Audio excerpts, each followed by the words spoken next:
Be ready. 5 seconds. Start. About 11 honorable members have taken part in the debate and have given valuable suggestions on the electoral reforms. The bill that is before the House is only on one point, that is, countermanding of elections should not be there if an independent candidate dies.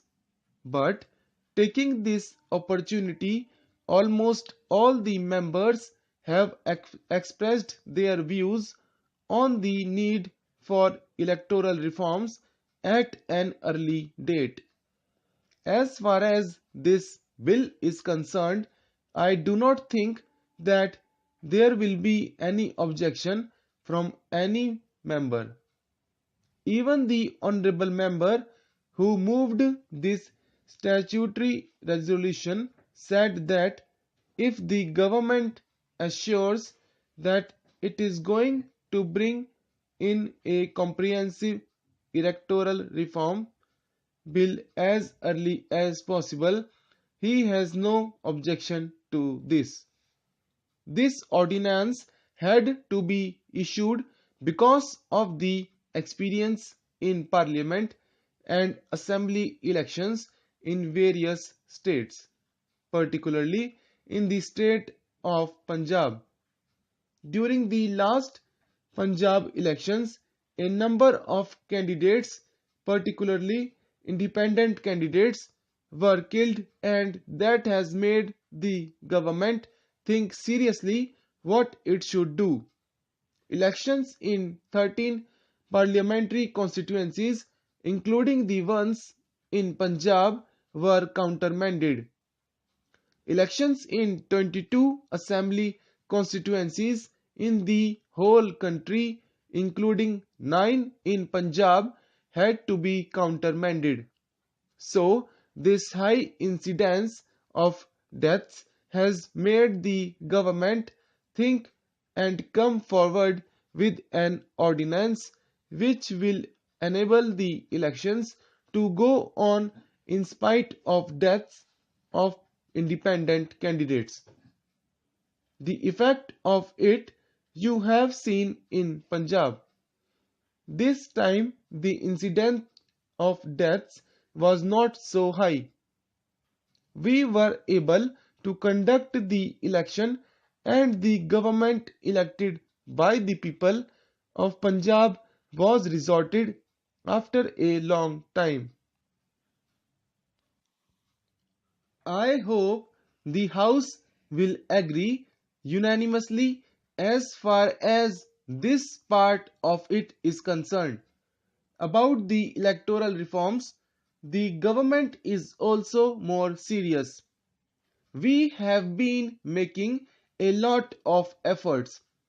I will come forward with some of the suggestions later.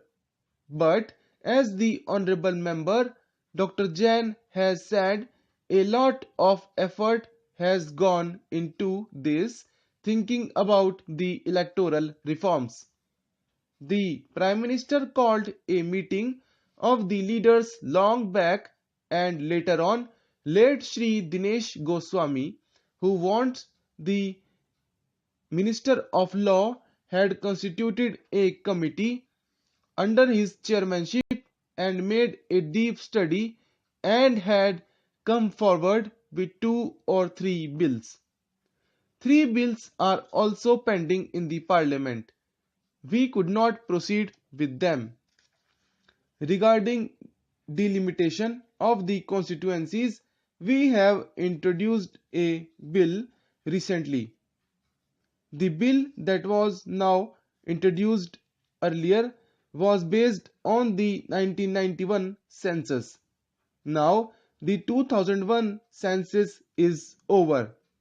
We thought we should take advantage of that and go in for delimitation of the constituencies.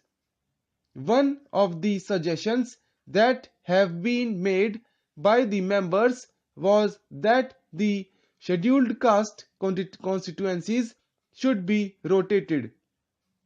This is also under the consideration of the government. About the appointment of election commissioner and other things, the government is of the opinion that we should take up these things along with other suggestions.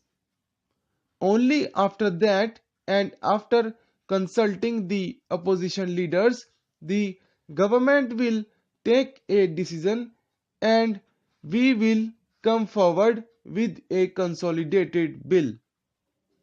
This process we have already started. We were waiting for the recommendations on the electoral reforms from the Election Commission. We have received them only recently. We are trying to produce a paper and consult various political parties. We accept to complete this consultation process before the Parliament session ends in May 2002. If possible, we will try to bring forward the bill during this session itself. Otherwise, in the next session of Parliament, we will bring a consolidated electoral reforms bill before this House. Shri Dinesh Goswami's suggestions have been taken into consideration. The committee headed by him has done a good job. That is why we had introduced 4 bills. The most important of them is the multi-purpose photo identity cards. Non-serious candidates have to be avoided.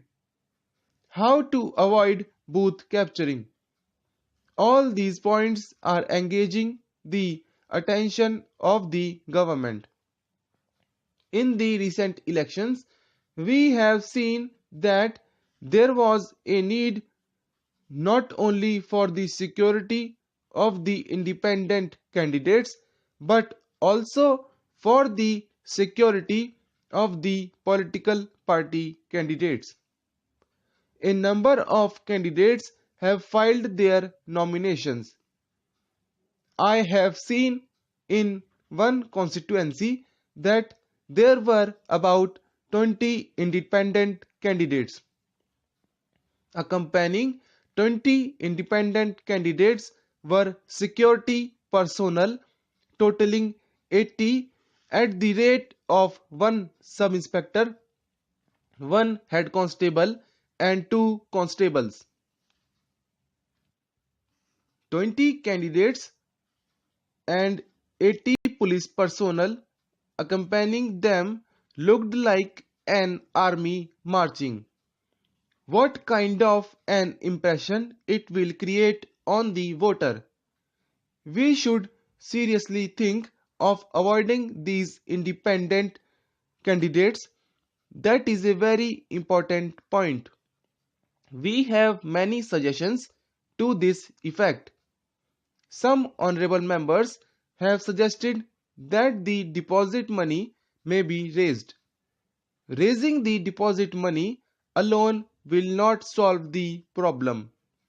They also suggested that there must be 10 elected proposers for every non-serious independent candidate.